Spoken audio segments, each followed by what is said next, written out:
Kenapa dirahasiakan? Supaya kaget kan jadinya ya, karena supaya ini menjadi kejutan. Supaya menjadi kejutan, dan bagi kita ini pun proyek besar banget. Dan yang pasti kayaknya kalau misalnya nggak dirahasiakan dulu, hype-nya nggak akan sebesar sekarang Karena ini mungkin kayaknya mayoritas orang mungkin tidak akan menduga kalau suatu hari kita akan buat project bareng, akan buat duet dan single. Jadi kita bener-bener kayak pelan-pelan banget ya, kayak waktu itu ke kantornya ya juga kayak ya dulu yang turun baru Isyan kayak ini kita heboh sendiri padahal sebenarnya ya, padahal sebenarnya nggak ada orang yang sadar juga ya. nggak ada yang sadar sampai kita segitunya banget ya. Tapi alhamdulillah benar-benar bisa merahasiakannya kita berdua, dan akhirnya semua berjalan sesuai rencana, dan hari ini alhamdulillah sudah tidak ada rahasia lagi. Ya mau nanya Makasih. jangan gitu dong. Banyak fans. Ayo. Ini nggak sih? Karena ada jilbab, nonton jilbab. Sorry. Kebanyakan fans ya, jadi kayak Wow, itu kayaknya cover nikmat banget kalau kita bilang susah, kebanyakan fans ya. Enggak lah, ya alhamdulillah banget kita banyak pendukungnya. Justru justru ya kita sangat bersyukur gitu sama pendukung-pendukung kita, Isya Nation sama Rio Raisa, dan kita merasa ya ini adalah hadiah dari kita buat mereka gitu.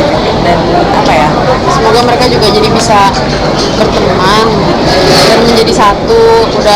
Karena kan awalnya kita juga punya ide untuk buat lagu ini juga karena awalnya fans kita berdua yang yang berantem sendiri, yang membanding-bandingkan sendiri, padahal sebenarnya kita nggak apa-apa. Jadi semoga dengan kita membuat project ini bisa menginspirasi mereka. Kitanya saja nggak apa-apa, kitanya saja bisa menjadi satu, buat apa diadu gitu.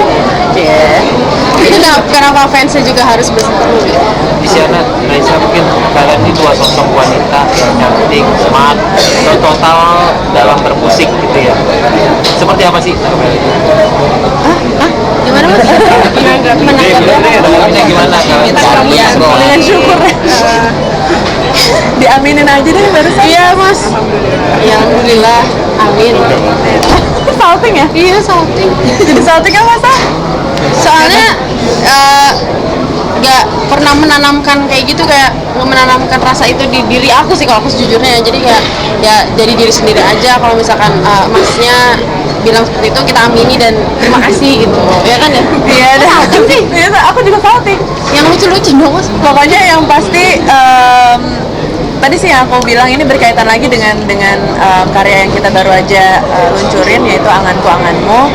Kita bercerita tentang empowerment, saling mensupport, terus saling mendukung. Dan menurut kita kalau misalnya kita berdua dengan segala berkah yang dikasih kita, yaitu pendengar-pendengar kita yang banyak, terus juga kesempatan kita di industri musik yang sangat baik, kalau misalnya kita ngeluarin satu single tapi nggak ada maknanya, nggak ada artinya, nggak ada kesan positifnya, nggak ada message-nya, dan nggak ada yang bisa dibikin inspirasi, tuh kayaknya sayang banget gitu. Jadinya kita bersikeras untuk bikin lagu yang harus ada maknanya gitu. Maka itu kita ngeluarin Anganku Anganmu.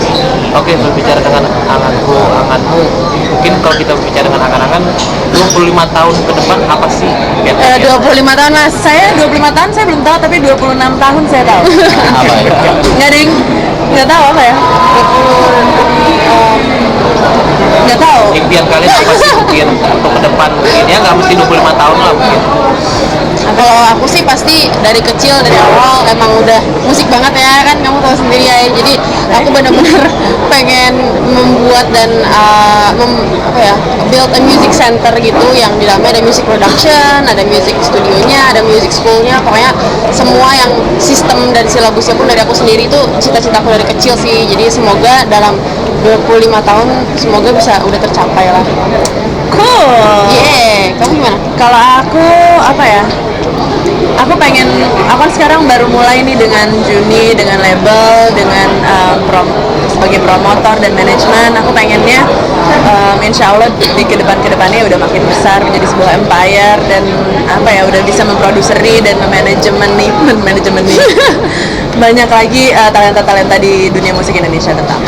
Jadi kita menghabiskan waktu kalian untuk musik. Ya dong. Apalagi dia? Masa dia? Sama Raisa kan punya warna beda. Iya. Apakah ini untuk sebagai audiens Ya pasti sih. Kayaknya aku rasa hampir semua kolaborasi itu pasti pengen mencapai target yang lebih luas ya gitu. Itu tujuan utama kolaborasi pasti itu.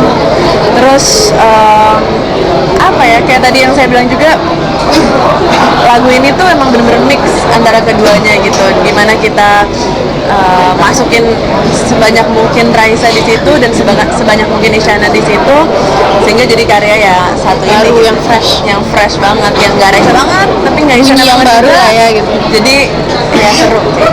Dari kemarin juga banyak orang yang kayak, gue gak pernah denger lo nyanyi lagu kayak gini. Iya, gitu. konsepnya baru. Tapi gak nyangka. Iya. Itu musik dan Itu persamaan kita. Dan Makanya itu iya. yang menyatukan kita juga. Jadi dengan sukses selama ini banyak bisa lihat Raisa dan Isyana itu berarti beda ternyata personality semuanya beda-beda masing-masing. Sama kayak kalian berdua Dan mencintai musik. persamaannya hanya itu aja. ya enggak lah. Saya sama Mas juga persamaannya lebih baik dari itu kayaknya. Ya cuma apa ya, mungkin selain rambut kita panjang, Iya. kayak gitu-gitu, kulit kita putih ya gitu ya, walaupun nggak putih Shan. Tapi ya sebenarnya sih kalau aku ngelihatnya ya dari awal pasti kebanyakan yang dilihat ya udah dua-duanya solois perempuan di Indonesia, dua-duanya memiliki look yang sekilas sama, rambutnya panjang, kulitnya putih, that's it gitu. Dan menurut saya itu juga bukan sesuatu bukan suatu hal yang buat dibanding-bandingkan gitu, karena ya kita berdua sama-sama wanita Indonesia ya gitulah look kita gitu. Dan mungkin awal-awalnya biar seru aja kali ya, karena kan kayaknya kalau damai-damai semua kurang seru bagi orang Indonesia, Iya, entah betul. kenapa gitu. Jadi ya udah, setelah isu-isu itu udah pada puas, sekarang isu kita bikin single bareng, kita bikin kolaborasi, kita bikin proyek-proyek ke depan, semoga itu seru juga, sama serunya dengan isu-isu yang dulu. Untuk kalian berdua nih bagi waktu dengan musik dan sosial seperti apa sih jadwalnya? Gimana sih? Kalau aku sih sosial gampang banget mas, gampang banget lagi, gampang banget karena emang Tidak ada. kalau kehidupan sosial aku emang kayaknya agak minim ya, jadi mungkin ya aja jawab ya. Kalau aku nggak Apa ada di sini? aku enggak bahagia kalau itu, jadi kayak santai aja, emang itu aku seperti itu. Jadi kalau aku membagi sosial dengan musik enggak, karena kehidupan sosialku juga di musik gitu, jadi ya udah. Seperti apa ya? Aku kehidupan sosial ada di musik ya. Ya itu kehidupan sosial aku. Aku sih aku juga nggak terlalu punya banyak teman sih sebenarnya, cuma aku punya beberapa sahabat yang emang udah temenan dari TK, jadi ya Sama sih aku juga. iya, jadi dari dulu ya temanku itu aja, dan kita tinggal bareng, dan mereka ya selalu ngerti lah kesibukan aku kayak gimana, dan kita menurut aku mereka sih lebih kayak jangkar gitu. Kalau misalnya aku lagi pusing heboh di luar, kayak ada apalah, pulang-pulang ke mereka, terus mereka ngingetin, ya lu tuh gini dari TK, ini gue udah kenal lo, oke. Aku jadi ingat lagi, ya ternyata Iya, itu juga mungkin aku kondisinya. juga support system yang terbesar kayaknya juga keluarga ya, karena mereka yang benar-benar ngerti kita. Yap. Dan mereka yang tahu kita dari awal seperti apa. Makanya kadang-kadang suka ada isu-isu yang bikin kita jadi sedih kok gini ya, padahal kan belum tentu seperti itu. Tapi aku selalu punya jangkar bahwa kalau orang terdekat kita masih berpikir enggak kok, nggak kenapa-napa segala macam, aku percaya bahwa oh ya udah, itu cuma cobaan aja untuk kita, karena kita merasa kita adalah tetap kita aja ya, sama gitu. Kayak udah, jangkar aku sih keluarga aku.